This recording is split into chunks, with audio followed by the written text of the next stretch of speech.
Good morning to all. I am Dr. Subbaiah. Welcome to the ECG MEDIC class. Today I am going to discuss about the PR interval.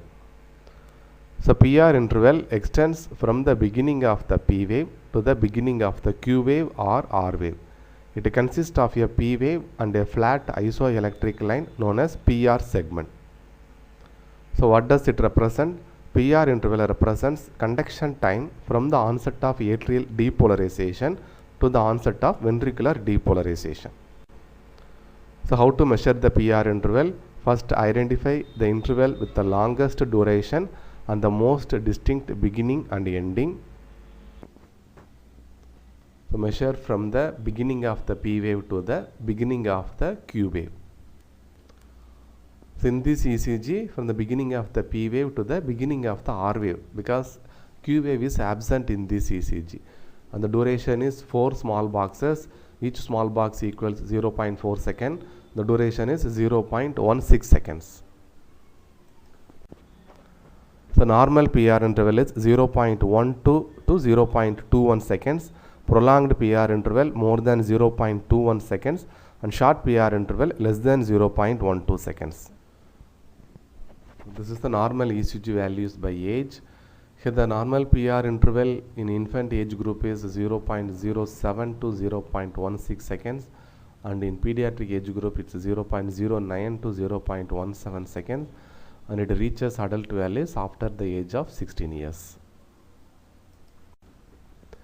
The PR interval is normally constant for each impulse conducted from the atria to the ventricles.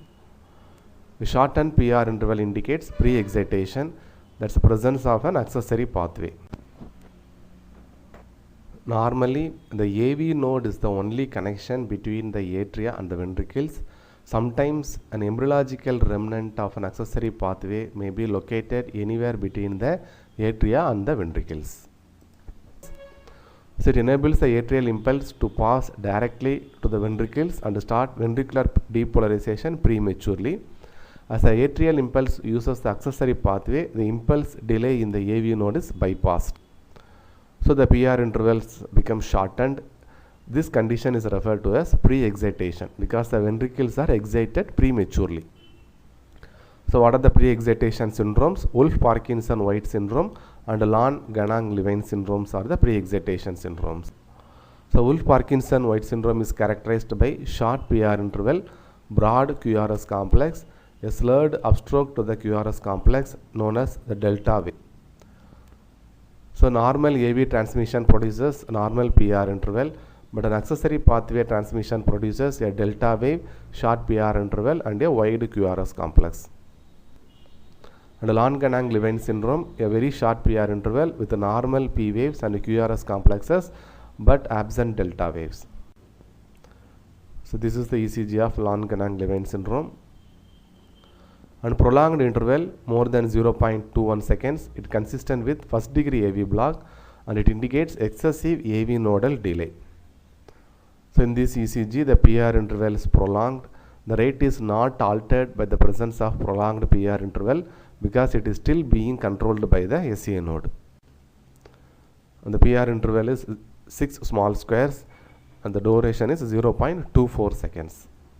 So summary, PR interval reflects the time interval from start of atrial depolarization to the start of ventricular depolarization. Normal PR interval ranges between 0.12 seconds to 0.21 seconds, and the PR interval must not be too long nor too short, and PR interval represents AV nodal delay. Short PR interval means there is no AV nodal delay seen in Wolff-Parkinson-White syndrome, and long PR indicates excessive AV nodal delay seen in first degree heart block. Thank you.